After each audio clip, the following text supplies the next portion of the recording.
Bom, essa mesa é a última, é a terceira do simpósio sobre a Constituição, sobre os 20 anos da Constituição e sobre, a partir do lançamento desse livro, A Constituição de 1988 na Vida Brasileira. E ele fecha, assim, essa sequência de debates que houve desde o primeiro dia, aqui pegando os vários aspectos da Constituição. Eu vou dar 15 minutos, em princípio, aviso para as pessoas, com uma certa tolerância, uma margem de tolerância, para que elas possam mudar, porque mais tarde a gente tem outra mesa aqui, né? Bom, então, iria passar a palavra ao professor João Pacheco de Oliveira, do Museu Nacional. Bom, bom dia a todos. Eu queria agradecer inicialmente a Ampox pelo convite para participar da composição desse livro. Acho que foi uma iniciativa notável da Ampox, criou também uma possibilidade, de certo modo, de um diálogo interdisciplinar muito rico, envolvendo ciência política, sociologia, e eu acho que eu fiquei tão seduzido por essa ideia que eu até assisti inteiramente todas as outras sessões, né? E eu acho que assistindo às sessões e vendo as contribuições dos outros autores, eu pensava o quanto poderia enriquecer mais a minha própria. Bom, isso são vicissitudes sempre de um trabalho coletivo.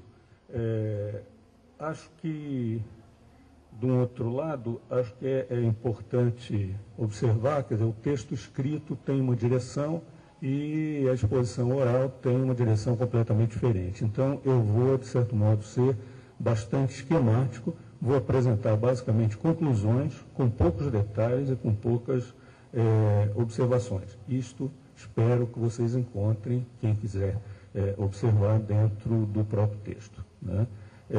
A propensão a fazer um diálogo interdisciplinar já está, de certa maneira, presente no próprio texto. Eu, de certo modo, dialogo com dois trabalhos, um de um cientista político, professor Francisco Belfort, e o outro do historiador, Zé Murilo de Carvalho. Eu acho que são interpretações do Brasil que eu imagino que não colocar em discussão seria, de certa forma, tornar muito menor o objeto da nossa investigação, né? Quer dizer, o antropólogo geralmente é um pouco reservado, ele mesmo se destina aos chamados objetos menores, né? Até um trabalho chamado isso, The Small is Beautiful, né? O pequeno é bonito. E o antropólogo se encaminha normalmente para contextos locais e acho que aparentemente ele está avesso a essas grandes questões nacionais ou mais distanciado delas. Eu acho que não é essa a direção que eu adotei dentro do texto e, de certo modo, até pelo título dele, né? Sem a tutela, uma nova moldura de nação. É como uma alteração na definição constitucional importante, ela tem repercussões para a população indígena, dentro de um capítulo específico sobre índios, mas tem uma significação muito importante, acho que, para a discussão da formatação do Estado brasileiro, né? E eu acho que, nesse sentido, ela remete a questões maiores da ciência política e de outros olhares, né? Bom, eu, dentro do texto, procurei distanciar-me da visão de que o texto constitucional, quer dizer, aquele capítulo da Constituição, é, de certo modo, uma outorga, né? Eu marquei bastante o caráter de mobilizações envolvidas, né? O contexto da Constituinte é uma arena de pressões políticas e os índios estiveram presentes dentro dessa arena, né? Os relatos de jornais, etc., narram uma coisa que até para as modalidades convencionais de política pode parecer uma ação quase anedótica, né? Era a presença dos indígenas, em grande número, né? Pintados, armados, né? Mais cordiais, dentro dos salões do Congresso Nacional. Essa foi uma imagem que inundou a mídia e inundou a vida dos parlamentares durante um certo período, né? Eu digo no texto, é como se o parlamento fosse convocado a discutir dentro de uma aldeia indígena, né? Essa é a sensação dos parlamentares e provavelmente dos funcionários com os quais nós conversávamos bastante.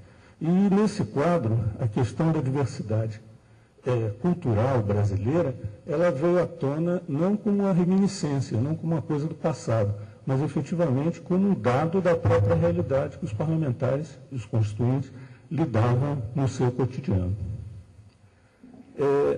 Do outro lado, houve muitas pressões em relação a isso. Existiam lobbies dos governos do Norte, lobby das mineradoras, lobbies de vários, do setor da segurança nacional também, e que tinham posturas bastante contrárias à questão dos direitos indígenas, ou pelo menos remetiam em outras direções do que o texto constitucional.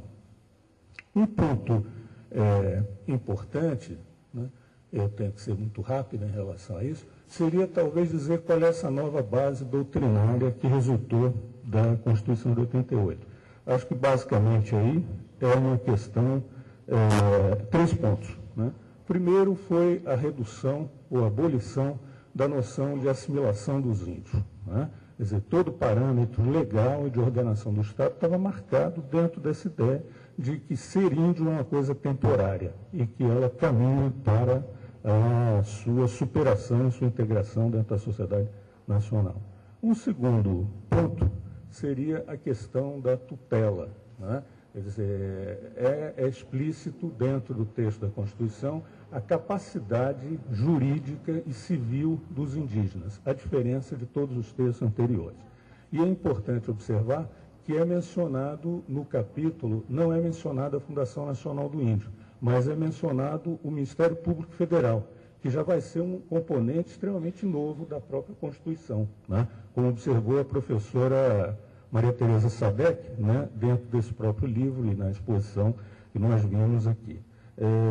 Eu acho que essa novidade, de certo modo, já está absorvida no próprio capítulo sobre índios. Do outro lado, precisamos ver quais foram as repercussões possíveis e contextos de aplicação disso, né?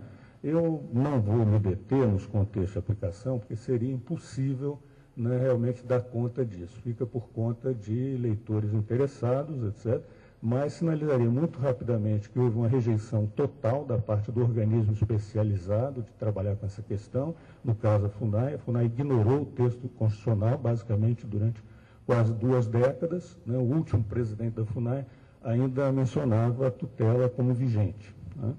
Do outro lado, houve um movimento de todo o Estado brasileiro, muito marcado nos anos 90, sobretudo, que era no sentido do Estado minimalista. Isso levou ao enfraquecimento efetivo da FUNAI e a distribuição de funções que eram da própria FUNAI a outros organismos e ministérios.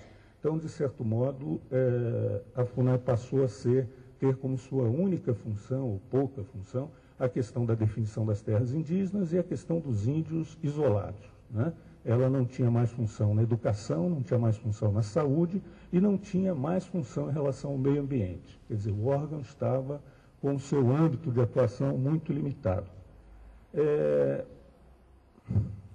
Acho que um contexto muito importante também foi uma diretiva da cooperação internacional em relação à participação dos agentes reais, dos agentes sociais, dentro do processo de produção e acompanhamento de políticas.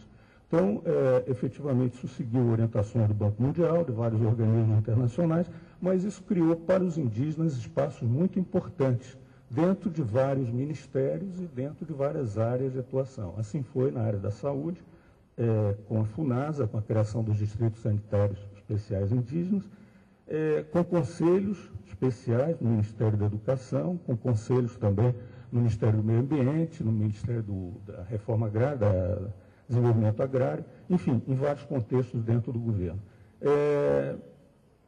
Acho que em termos de impacto, rapidamente, aqui para dar uma ideia aos que são de fora da área, estão interessados em se aproximar das questões colocadas, as organizações indígenas, que eram em número de 8, em 1987, passaram em 2000 a 183. Né? A população indígena, que foi dimensionada pela FUNAI em 213 mil, segundo o IBGE, em 2000 passa a 734 mil. Né? As terras indígenas, elas passam de 74 milhões de hectares, o que era avaliado também nessa época, pré-constitucional, para mais de 100 milhões, uma grande parte delas já demarcada e regularizada. Enfim, eu acho que isso é importante para ter uma ideia de que os índios não são, nesse contexto, uma questão apenas de humanitarismo, uma questão do passado. Eles são um objeto de políticas públicas. Eles mexem com a questão da gestão territorial, né, com questões estratégicas como mineração e recursos hídricos e, enfim, todo o planejamento ambiental é impossível não imaginando a presença de indígenas, além da presença nas políticas assistenciais, onde efetivamente os índios têm uma participação muito forte no sentido de criar modelos novos, mais participativos, onde haja um reconhecimento de diversidades culturais, diversidades locais bastante forte. Eu volto aqui, já procurando encaminhar para a segunda parte, né, e eu acho que para as conclusões também, para o contexto mais geral. Né, quer dizer, eu acho que é importante nós nos debruçarmos um pouco sobre a significação dessa virada em relação à tutela, que no caso dos índios é importante, mas durante todas as exposições que eu vi aqui nos 2 dias, está presente dentro da análise da formação política brasileira, da formação do direito brasileiro e uma série de instituições também. Acho que, de certo modo, para isso foi bastante importante a referência do texto do professor Verfort, né? Ele nos apresenta uma questão interessante, né? Quer dizer, recuperando assim, o pensamento político luso-brasileiro, né, o que é peculiar desse pensamento, ele vai fazer uma observação curiosa, pensando, né, afinal as coisas são contemporâneas, embora nós sempre imaginemos o Brasil um pouco atrasado em relação às metrópoles, né, mas efetivamente o século XVI e o período do Renascimento, etc., são momentos fundamentais também para momentos de criação. E, nesse sentido, ele faz um paralelo entre a formação da teoria política, né, no contexto europeu, através dos trabalhos clássicos, e a formação de um pensamento ibérico, né, embora ele não use o termo ibérico, ele se apõe muito ao português, mas poderia-se dizer ibérico, onde efetivamente se trabalha menos com a ideia de reformatar uma sociedade já existente, implantar novos hábitos sadios de vida entre uma sociedade, entre uma unidade social que já preexiste, né?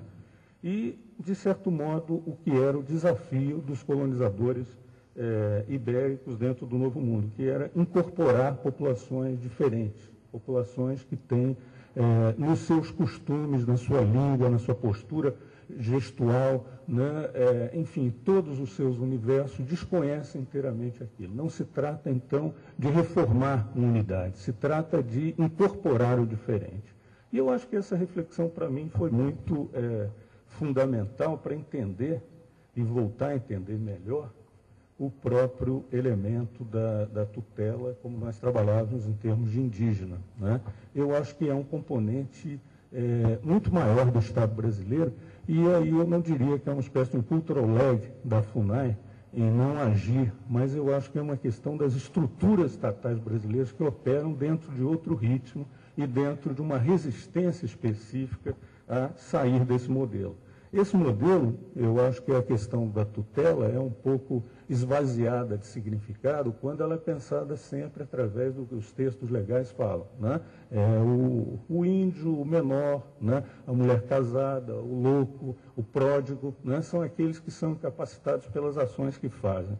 Eu acho que, na realidade, se nós formos situar isso no contexto histórico, e recupero aí a menção do professor Verfort, é uma forma de administrar que é colocada em relação ao diferente, né? Quer dizer, é uma maneira pela qual você estabelece que o mecanismo de dominação é um mecanismo de correção do outro. Não existem iguais. Existe alguém que ensina e alguém que aprende. Alguém que vai sofrer com os aprendizados daquilo, né? E realmente a história do Brasil ela pode ser pensada em certo momento como periódicas reeducações de judeus, negros, índios, né, imigrantes, né, dentro de um processo em que se cria, né, se produz um grande caldeamento da diferença para virar alguma coisa que seja uma estrutura dominante. E eu acho que essa é vamos dizer, uma tendência que a gente vai, que parece, de certa maneira, revertida com essa questão da tutela.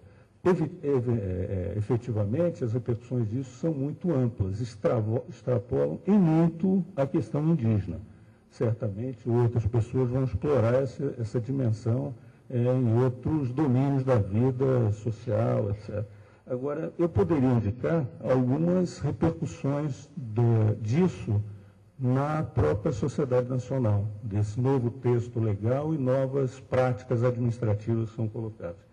Eu acho que, de um lado, só reconhecer que existem também dentro do país culturas diferentes que são legítimas na sua forma de organização, que devem ser tratadas com respeito, que devem ser consideradas como formas autônomas que constituem patrimônio nacional, isso muda fortemente todas as atitudes de administradores, né?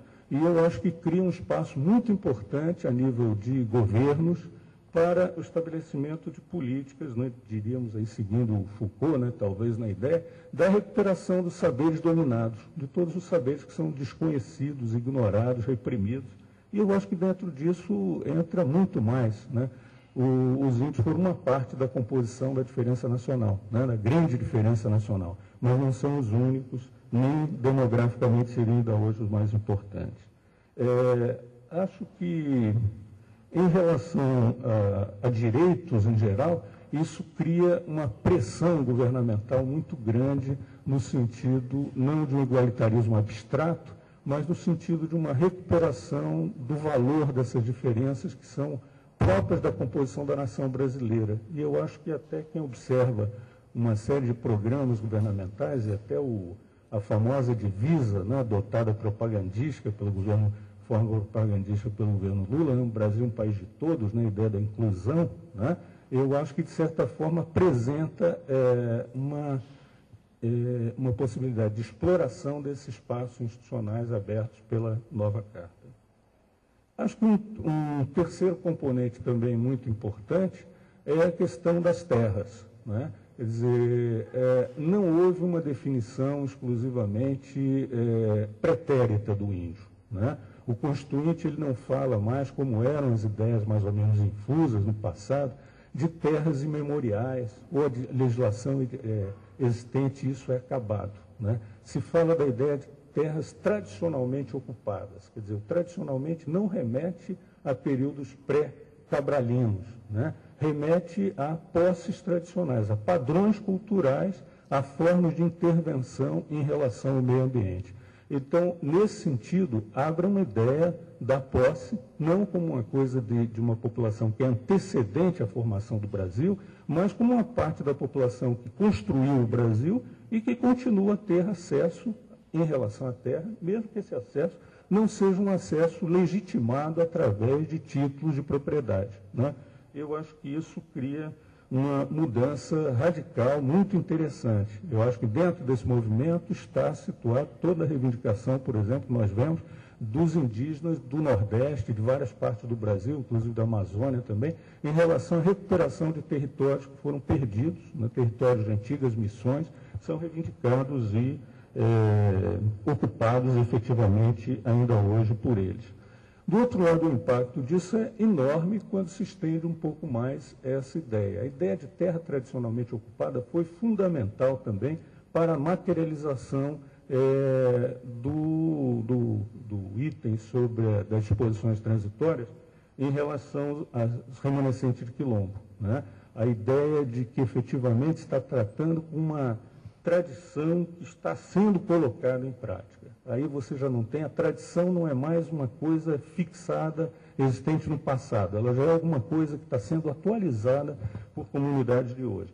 Esse ar passadista da legislação anterior acaba.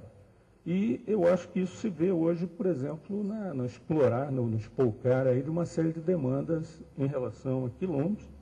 A professora Ilka vai trabalhar isso certamente muito bem, e também em relação às chamadas comunidades tradicionais, que dentro da Amazônia são inúmeras e muito diversas entre si.